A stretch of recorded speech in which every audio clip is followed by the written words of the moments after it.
जगत के आधार,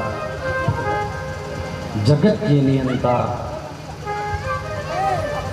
नंद नंदन यशोदा नंदन श्री देवकी नंदन श्री बाल कृष्ण प्रभु के चरण कमलों में कोटि कोटि वंदन करते हुए एवं श्री गुरु जी के चरण कमलों में, माता पिता के चरण कमलों में वंदन करते हुए इस श्रीमद् भागवत सप्ताह ज्ञान यज्ञ के यजमान श्री अजय शर्मा जी और इस कथा के मुख्य यजमान श्री विजय कुमार शर्मा जी एवं उनके धर्म पत्नी श्रीमती जय कुमारी देवी जी, इनके समस्त परिवार परिकर अंतर्राष्ट्रीय सनातन सेवा ट्रस्ट के विभिन्न पद पताते अधिकारीगण, दूर दूर से आए हुए विद्वान, गुणवान, धनवान, मातृस्वरूपा, पितृस्वरूपा, आप सभी के हृदय में स्थित श्री बाल कृष्ण प्रभु के चरण कमलों में मैं कोटि कोटि वंदन करता हूँ। जय श्री कृष्ण, जय श्री राधे। एक बार भाव से क्या बोलना पड़ेगा? आज कथा का विश्राम दिवस है। 6 दिनों से आज 7वां दिन है। 6 दिन तक यहाँ 2 प्रकार का अमृत बरसा है महाराज, और दोनों प्रकार की गंगा भी प्रवाहित हुई इस ग्राम सिमरी में। ये सबसे बड़ा सौभाग्य, ये जल्दी सौभाग्य मिलता नहीं है। यहाँ जो भगवान के चरणों से निकली है वो भागीरथी गंगा है, और ठाकुर जी नित्य ऐसी क्या कृपा हुई है। हमसे कई लोग कहे महाराज जी जब से आप कथा कर रहे हैं तभी से बारिश हो रहा है। हम कहा चलो कम से कम कथा का एक प्रभाव तो पड़ा, इंद्र देवता भी प्रसन्न रहे। संयोग की कुछ 6 के 6 दिन बारिश हुआ है, और आज तो भगवान सूर्य देव भी प्रसन्न हुए हैं। क्या पता इंद्र देवता चलते चलते फिर बारिश कर दें। और दूसरा मेरे प्यारे, ये भागवत रूपी गंगा 6 दिन से हमने आपको सुनाया है, प्रवाहित हो रहा है, और आप सब कितने बड़भागी हैं कि उसमें गोता लगा रहे हैं। आज भागवत का विश्राम दिवस है, समापन दिवस है। भागवत कभी समाप्त नहीं होता, भगवान की कथा कभी समाप्त नहीं होती। हरि कथा अनंता, भगवान अनंत है और उनकी कथा भी अनंत है। कहते हैं ना, जितना जल है इसको मतलब स्याही बना लो, और जितने वृक्ष हैं उसका पेन बना लो। पहले छोटी बच्ची बनाती थी ना, वो ब्लेड से सरफत का, उसे कोढ़ी कहते थे, दवात कहते थे। और उससे भी अगर भगवान के नाम को वर्णन किया जाए तो भी कोई नहीं कर सकता। हरि अनंत, हरि कथा अनंता। भागवत अभी हमारा कथा दिल्ली में विश्राम हुआ, कुछ कारणवश मुझे अनुष्ठान था, एक वृंदावन रहना हुआ, कुछ लोग बाहर से आए थे, और उसके बाद आज यहाँ है। आज यहाँ विश्राम हुआ। अब इसके बाद अक्टूबर में हमें रहना है वृंदावन में, क्योंकि बहुत अति आवश्यक है। और 10 नवंबर से मेजा में कथा है, वहाँ प्रवाहित होने लगेगा। 24 नवंबर से आपके हडिया लक्षागिरी में है, और महाराज नवंबर के बाद जब 30 नवंबर को पूर्ण होगा, और फिर 10 दिसंबर से धनुपुर में है, शाहीपुर में, धनुपुर शाही। 16 दिसंबर को पूर्ण करेंगे। 25 दिसंबर नए साल में दिल्ली में हर साल रहता है, तो वहां रहेंगे कहीं न कहीं। चाहे कोई वक्ता आज यहां विश्राम कर रहे हैं, कल कहीं और प्रारंभ हो जाएगा। इसलिए भागवत समाप्त नहीं होता, विश्राम लेते हैं।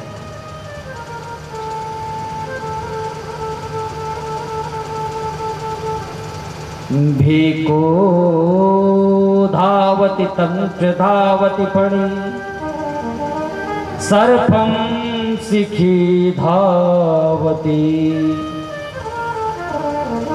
व्याघ्रो धावति केकिनं विधिवशा, व्याघ्रो वृतं धावति, स्वस्याहार विहार साधन विधौ, सर्वे जना व्याकुला, कालः तिष्ठति पृष्ठतः कचधरः, केनापि नो ज्ञायते। बड़ा ही सुंदर श्लोक है। कहते हैं इसलिए ये जो काल है ना, समय के रहते हुए भगवान का संकीर्तन करना चाहिए, समय रहते हुए भगवान की कथाओं को श्रवण करना चाहिए, समय रहते ही तीर्थ यात्रा भगवान की परिक्रमा कर लेनी चाहिए, क्योंकि इस काल की गति को हम आप नहीं जान सकते हैं। ये कब आ जाए कुछ पता नहीं है। काल सबके पीछे पड़ा है। और हम क्या सोचते हैं मालूम है? हमारे पीछे काल पड़ा ही नहीं है, हम स्वतंत्र हैं। मगर मालूम है, जो मेढक होता है ना, भेको धावती तम च धावती पड़ी। मेढक सोचता है मैं मस्त हूं, मेरे पीछे कोई काल नहीं पड़ा है, पर उसके पीछे मालूम है कौन काल पड़ के बना है? सर्प उसका काल बन के पीछे पड़ा हुआ है। सर्प सोचता है मैं स्वतंत्र हूं, पर सर्प के पीछे भी काल बन के कौन खड़ा है? मोर खड़ा है।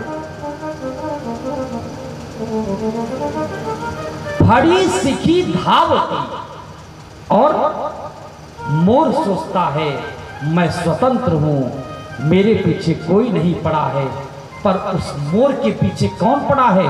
शेर पड़ा है मृत्यु बनकर। शेर सोचता है मैं स्वतंत्र हूं, मेरे पीछे कोई नहीं है, पर शिकारी काल बन के खड़ा है। महाराज, और वह शिकारी सोचता है मैं स्वतंत्र हूं, मेरे पीछे कोई नहीं पड़ा है, पर उस शिकारी के पीछे वही काल पड़ा हुआ है, काल बनकर। कहते हैं कैसे? अपने अपने आहार में, अपने अपने विहार में सब लगे हुए हैं। स्वस्याहार विहारस्य विधौ सर्वे जना व्याकुलो, और कालः तिष्ठति पृष्ठतः कचतः केनापि नुज्ञायते। महाराज, ये काल बनकर यह सर्प काल सबके पीछे लगा हुआ है। और तो सुनो, काल हम सबका ये जो बाल है ना, इसे केस कहते हैं, वह केस पकड़कर बैठा है। गृहीत इव केसेषु मृत्यु नाम धर्म आचरे। वह केस पकड़कर बैठा है महाराज, और इससे बचने के लिए तो किया क्या जाए उपाय? काल से बचा कैसे जाए? कुछ तो उपाय बताओ। तब कहते हैं काल प्याल मुखग्रास त्रास निर्णास हे तवे श्रीमद् भागवतम शास्त्रम कलौ कीलेन भासितम। महाराज, इस काल से बचने के लिए काल ब्याल मुखग्रास त्रास निर्णास हेतवे श्रीमद् भागवताड़ो कलौ कीलेन भासितम। ये सुखदेव जी के मुख से जो निश्रित है, जो प्रस्फुटित है, जो प्रज्वलित है, वह क्या है? ये श्रीमद् भागवत ही है, जो हम आप सब विगत 6 दिनों से श्रवण किए और आज 7वें दिन भी श्रवण कर रहे हैं। महाराज, हम लोगों को काल कैसे बिगाड़ सकता है? काल आएगा, क्योंकि ये क्या है? ये मृत्यु लोक है। काल को स्पर्श करके ही जाना पड़ेगा, पर वह भी काल कैसे? जैसे ध्रुव जी महाराज ने मृत्यु मूर्धि पदम दत्वा आरुरोहाद्भुतम। महाराज, मृत्यु के सिर पर ध्रुव जी ने चरण रखा, और चरण रखे हुए विमान में बैठकर चले गए। इस प्रकार मृत्यु हो हम सब हंसते हुए, इस शरीर को कष्ट न हो। महाराज, भोग को देखो, धन की 3 गति होती है। जानते हो कि नहीं? धन की कितनी गति होती है? 3 गति। चौथी कोई गति हो तो आप हमें बताना। क्या क्या? दान भोगो नातिस्रो गतयो भवन्ति वित्तस्य।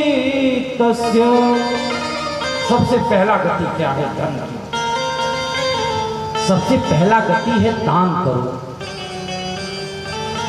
अब दान में सब कुछ आ जाता है।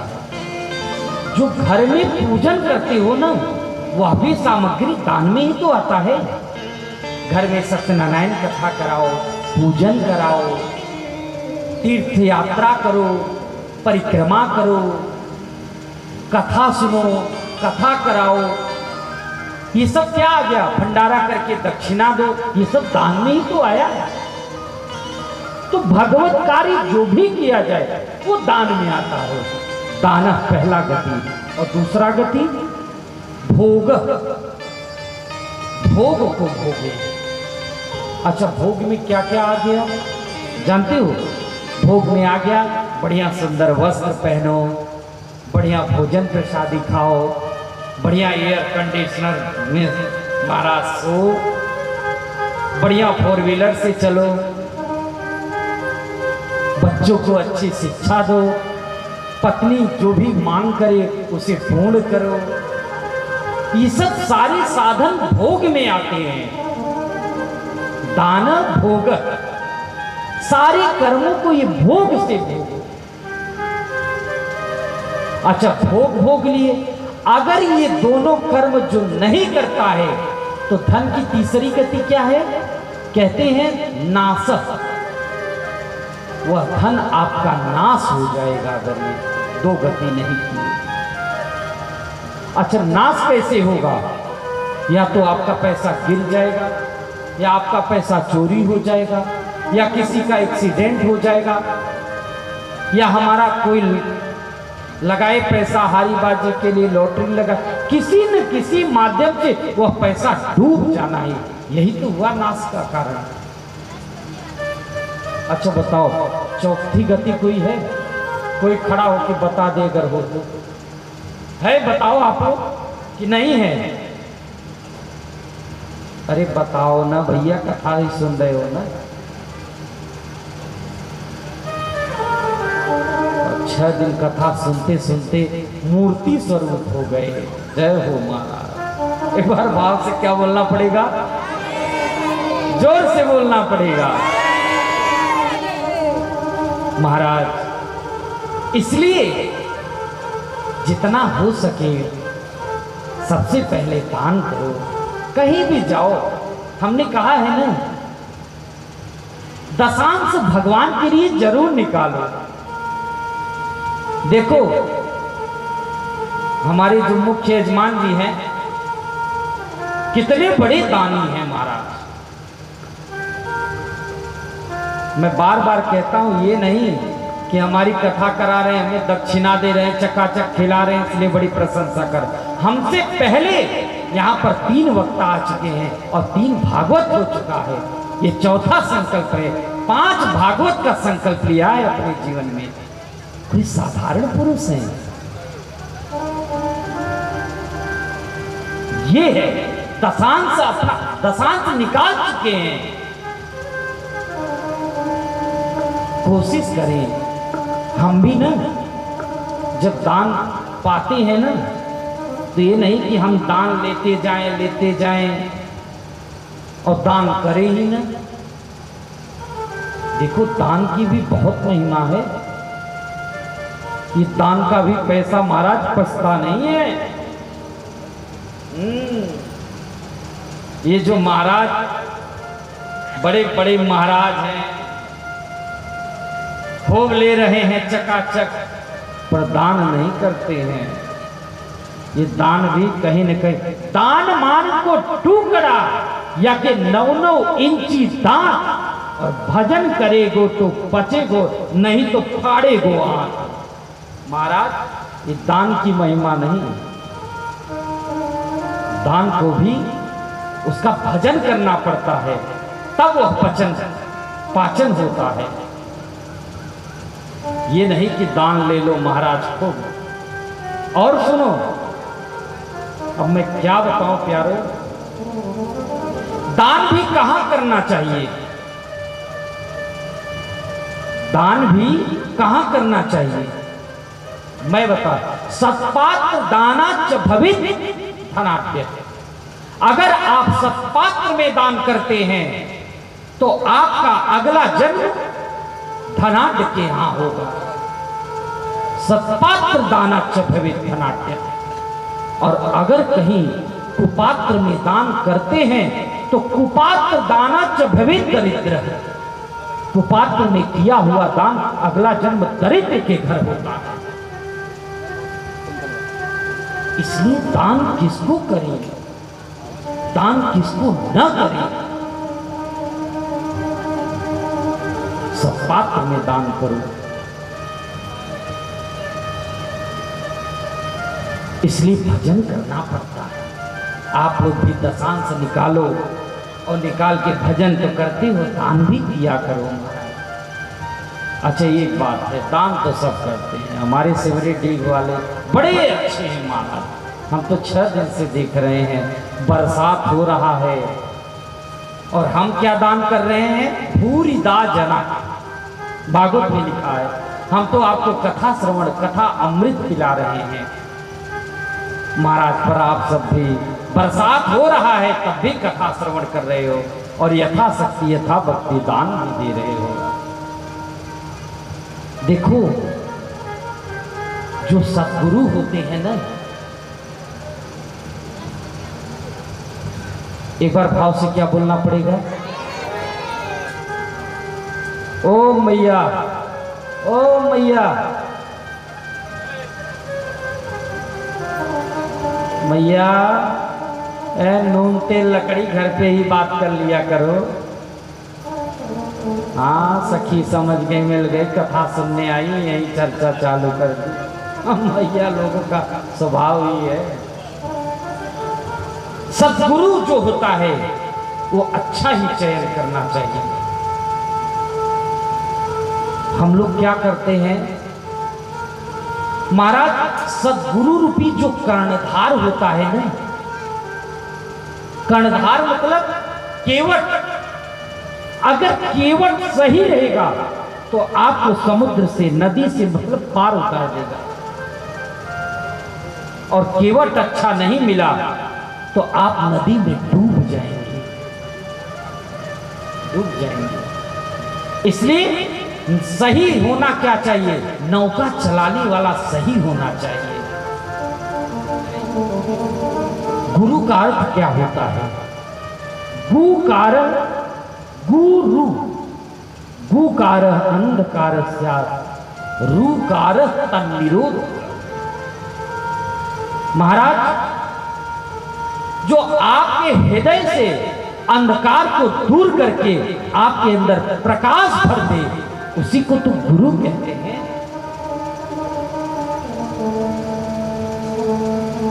पता चला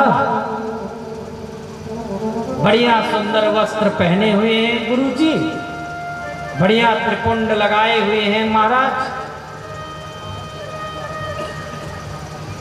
और बढ़िया रंगाए कपड़ा जोगिया वस्त्र का पहन के आए हैं, और गांव में बड़ा हल्ला हुआ, अरे गुरुजी आए हैं, गुरुजी आए हैं, गुरुजी आए हैं। अरे बहुत बड़ा वहाँ सभा रखा गया है, तब तक हल्ला हो गया, एक कान दो कान मैदान। क्या हल्ला हुआ, गुरु दीक्षा का समारोह हो रहा है। अब महाराज जी गए, गुरुजी हमको भी दीक्षा दो, और पहुंचे हैं, जाकर दीक्षा ले आए। तब तक वो आके बोले, अरे दीक्षा समारोह हो रहा है। दूसरे भी गए कान फुकवाए, एक एक करके सब फुकवाए कान। पर पहले गुरु के बारे में जानो, पहले गुरु के बारे में श्रवण करो, सुनो, समझो, तब गुरु बनाओ। महाराज देखो कहते भी हैं, पानी पियो छान के और गुरु करो जान के। पानी पियो छान के और गुरु करो जान के। और महाराज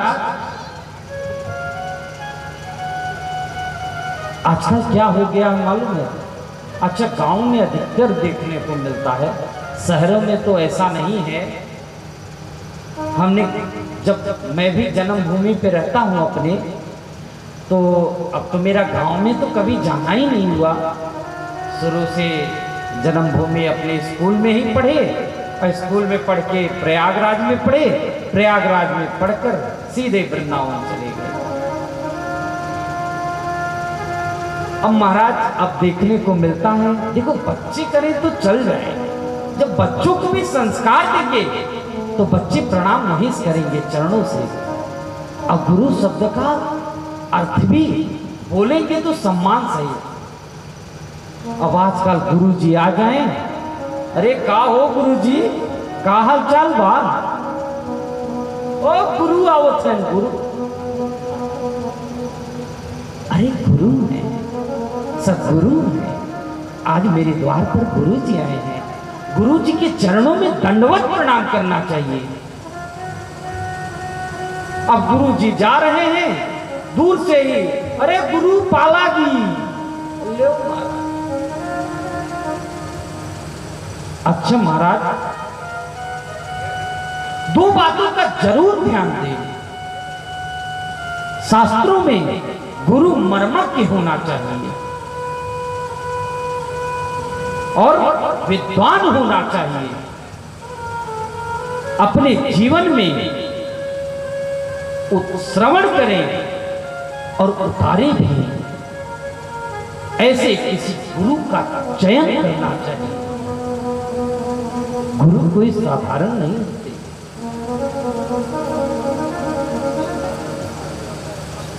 क्या बात है महाराज, ये जो संसार है ना,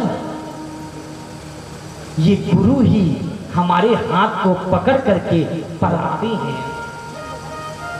हम लोग इस संसार में आकर परमात्मा को भूल बैठे हैं, परमात्मा को जानते ही नहीं। ये गुरु ही कर्णधार है, गुरु अपने नौका में बैठा करके परमात्मा से मिलन कराते हैं। इसलिए महाराज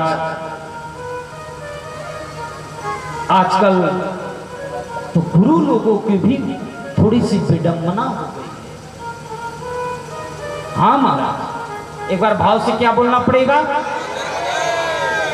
बड़े ध्यान से एकाग्र होकर श्रवण करें। महाराज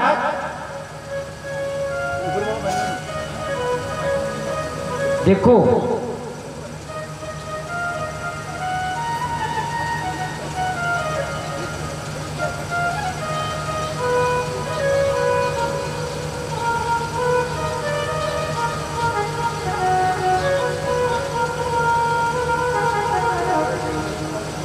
श्री वृंदावन बिहारी लाल की। टन टन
और पूज्य महाराज श्री के परम भक्त हैं, और जहाँ भी कथा होती है वहाँ पहुँचते हैं दर्शन करने के लिए।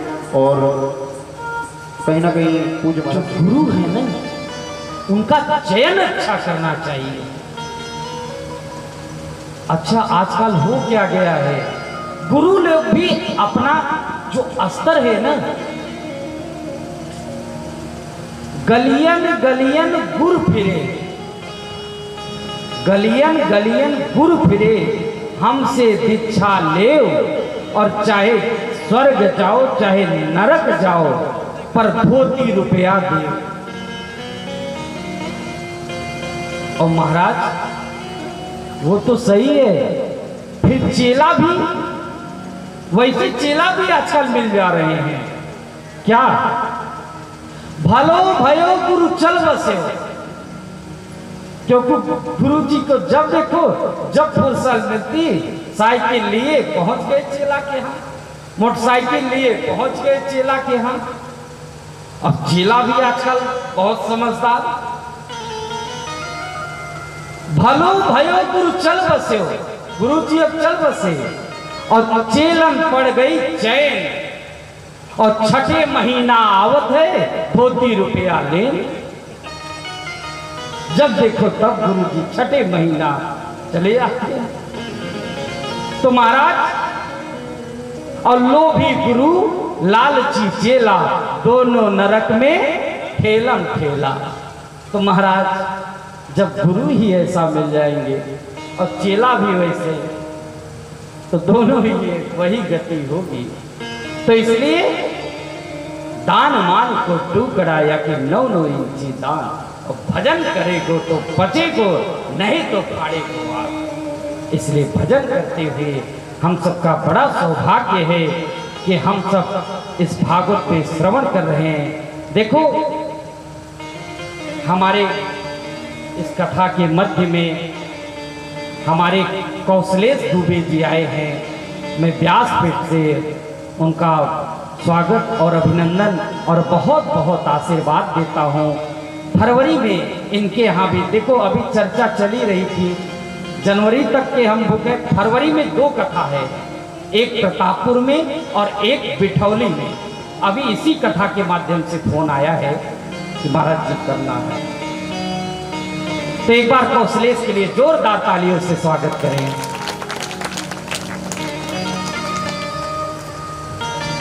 कल हम सब लोगों ने बड़े धूमधाम से श्री कृष्ण और रुक्मिणी मंगल का विवाह किया था। महाराज अभी भगवान का एक विवाह हुआ है, दूसरा विवाह कैसे हुआ भगवान का? आसी सत्राजितः सूर्यो भक्तस्य परमं सखा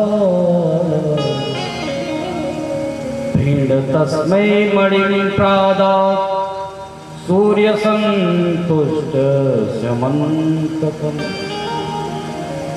महाराज आशीष सत्राजितः, एक सत्राजित नाम के राजा थे, और वो कौन थे? वो सूर्य के भक्त और सूर्य की उपासना करते हैं। तो सूर्य प्रसन्न होकर एक मणि दिया उनको, उस मणि का नाम है स्यमंतक मणि। स्यमंतक मणि, अच्छा उसका खासियत क्या था स्यमंतक मणि का? भागवत में लिखा है दिने दिने अष्टभारान, दिने दिने स्वर्ण भारान अष्टौ, 8 भार सोना वह मणि नित्य प्रति प्रदान करता था। 8 भार सोना का मतलब समझ गए? 320 किलो सोना भागवत में लिखा है। अब क्या हुआ, इसी सत्राजित ने मणि को लिया और इसका भाई था, उसके भाई का नाम था प्रसेन, और वह मणि लिया। प्रसेन खेलते खेलते मणि को गया वन में, और उसी समय एक शेर ने देखा, शेर ने प्रसेन को मार डाला और मार करके वो मणि छीन लिया। अब जब शेर लिया था उसी समय जाम्बवान जी आए और उस मणि को मारकर ले गए, अपनी पुत्री को दे दिए जाम्बवती को। जाम्बवती भी उस मणि को नहीं जान पाई, एक गेंद समझकर खेलने लगी। देखो जिस चीज को हम नहीं जान पाते ना, हम जिस चीज के महत्व को नहीं जान पाते हैं उसे खिलौना ही समझते हैं। किमिष्ट अन्नम खरसु कराणाम किम रत्नहारो पशुपक्षिणाम च अंधस्य दीपम बधिरस्य गीतम मूर्खस्य किम शास्त्र कथा प्रसंग। किमिष्ट अन्नम, ये जो सूकर होता है ना, उसे भी कितना भी अच्छा अन्न खिला लो पर अन्न खाएगा नहीं, वो विष्ठा ही खाएगा। किमिष्ट अन्नम खर सूकराणा और किम रत्नहारो पशु पक्षिणाम च। ये जो पशु पक्षी है ना, इनको जाके 9 लखा हार पहना दो सोने का, क्या उस हार की कीमत को जानेंगे? जानेंगे नहीं जानेंगे। ऐसे ही अंधस्य दीपम, अंधे के सामने कितना भी बड़ा हाइलोजन जला दो तब भी वह देख नहीं पाएगा। बधिरस्य गीतम, एक बहरे के आगे अगर आप डीजे भी बजा दो ना तो अभी वह नहीं श्रवण कर सकेगा। और मूर्खस्य किम शास्त्र कथा प्रसंगो, अगर मूर्ख व्यक्ति आ जाएगा वो कथा प्रसंग को क्या जानेगा, शास्त्र को क्या जानेगा। ये मणि की कीमत को कहने का तात्पर्य है, जो जाम्बवती थी मणि की कीमत को नहीं जाना। जाम्बवती खेल रही थी, भगवान कृष्ण को कलंक लगा।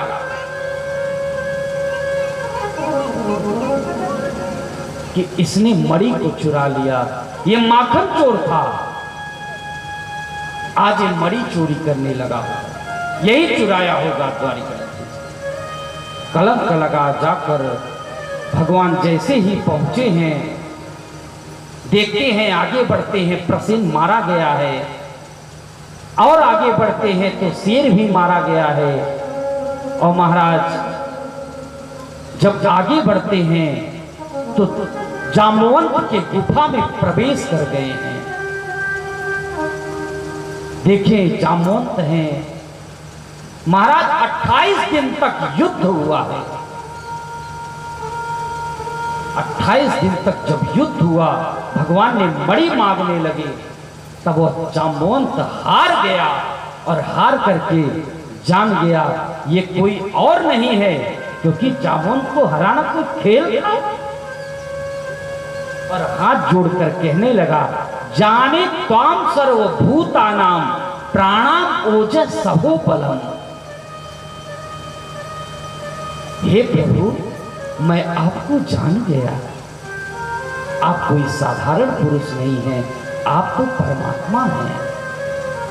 जाने त्वाम सर्वभूतानाम, सभी प्राणियों के हृदय में रहने वाले आप भगवान हैं। तब कहने लगा जाम्बवंत, प्रभु मेरी एक इच्छा है, क्या आप धनुष बाण लेकर एक बार दर्शन दे दो ना। तब वही बंसी वाले कृष्ण धनुष और बाण को धारण करके कृष्ण भये रघुनाथ बनकर दर्शन दिया।